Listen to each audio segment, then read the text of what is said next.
नमस्कार, मैं नियाज खान और आप देख रहे हैं न्यूज एक्सप्रेस। गोवा कांग्रेस 2027 के विधानसभा चुनाव से पहले खुद अपनी ही सियासत में उलझती हुई दिखाई दे रही है।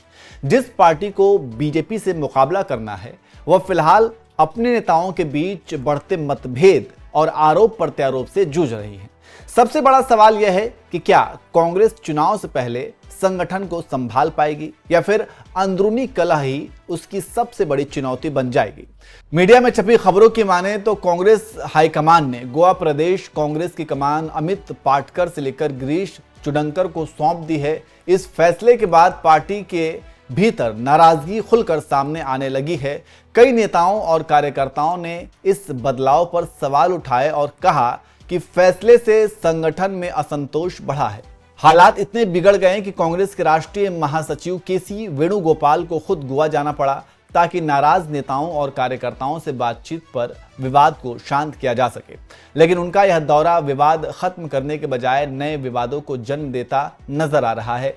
सबसे पहले गोवा कांग्रेस के अल्पसंख्यक विभाग के अध्यक्ष वसीम खान ने आरोप लगाया कि पार्टी में मुस्लिम समुदाय की लगातार अनदेखी की जा रही है।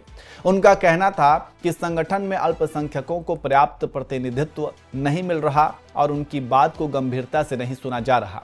लेकिन असली राजनीतिक तूफान तब आया जब कांग्रेस से निष्कासित नेता शमीला सिद्दीकी ने सोशल मीडिया प्लेटफॉर्म एक्स पर एक लंबी पोस्ट लिखकर पूरे घटनाक्रम का अपना पक्ष सार्वजनिक कर दिया।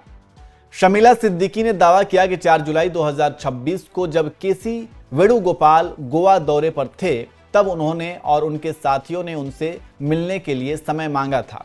उनका उद्देश्य था कि गोवा कांग्रेस में नेतृत्व परिवर्तन के बाद पैदा हुई समस्याओं पर चर्चा की जाए। सिद्दीकी के अनुसार उन्हें बताया गया कि वेणुगोपाल सिर्फ 1-to-1 मीटिंग करेंगे। हालांकि उन्होंने एक प्रतिनिधि मंडल के रूप में मिलने की इच्छा जताई। बाद में उन्हें बताया गया कि केवल एक व्यक्ति ही अंदर जाकर बात कर सकता है। इसके बाद तय हुआ कि पहले शमीला सिद्दीकी अकेले जाकर वेणुगोपाल से मिलेंगी और फिर प्रतिनिधि मंडल को मिलने की अनुमति दिलाने की कोशिश करेंगी। शमीला सिद्दीकी का आरोप है कि मुलाकात के दौरान उनके साथ बेहद अपमानजनक और असम्मानजनक व्यवहार किया गया। उन्होंने लिखा कि कांग्रेस में इतने सालों तक काम करने के बावजूद उन्होंने कभी किसी वरिष्ठ नेता को किसी महिला से इतने कठोर और बेरुखे अंदाज में बात करते नहीं देखा।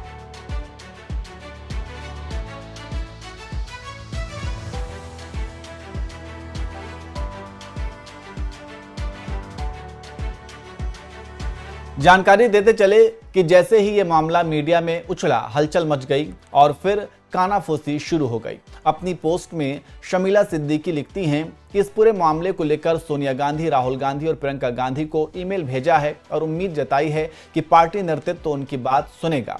उन्होंने भावुक अंदाज में लिखा कि वह खुद को राहुल गांधी की बब्बर शेरनी मानती हैं।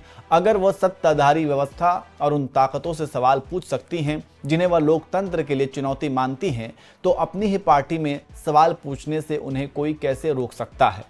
अब सवाल यह है कि क्या यह मामला सिर्फ एक नेता की नाराजगी है या फिर यह गोवा कांग्रेस के भीतर लंबे समय से चल रही असंतोष की कहानी का सार्वजनिक रूप है। राजनीतिक विश्लेषकों का मानना है कि गोवा जैसे छोटे राज्य में संगठनात्मक एकजुटता चुनावी सफलता के लिए बेहद महत्वपूर्ण होती है। ऐसे में यदि पार्टी के नेता ही सार्वजनिक मंचों पर एक दूसरे के खिलाफ आरोप लगाने लगें तो इसका असर कार्यकर्ताओं के मनोबल और जनता के बीच पार्टी की छवि दोनों पर पड़ सकता है। दूसरी ओर यह भी ध्यान देने वाली बात है कि शमीला सिद्दीकी के आरोप फिलहाल उनके सार्वजनिक दावों पर आधारित है। इन आरोपों पर केसी वेणुगोपाल या कांग्रेस नेतृत्व की ओर से इस पूरे घटनाक्रम को लेकर कोई विस्तृत आधिकारिक प्रतिक्रिया सामने नहीं आई है। इसलिए मामले के सभी पक्षों को सामने आना अभी बाकी है। लेकिन इतना तय है कि गोवा कांग्रेस इस समय गंभीर संगठनात्मक चुनौतियों का सामना कर रही है। नेतृत्व परिवर्तन, अल्पसंख्यकों की अनदेखी के आरोप, महिला नेता द्वारा सार्वजनिक रूप से शीर्ष नेतृत्व पर सवाल और सोशल मीडिया पर खुलकर सामने आती नाराजगी, ये सभी घटनाएं 2027 के विधानसभा चुनाव से पहले कांग्रेस के लिए चिंता का विषय बन सकती है। अब देखने वाली बात होगी कि कांग्रेस हाईकमान इस विवाद को किस तरह संभालता है। क्या पार्टी इन शिकायतों की जांच करेगी? क्या नाराज नेताओं को फिर से साथ लाने की कोशिश होगी या फिर यह विवाद और गहराएगा?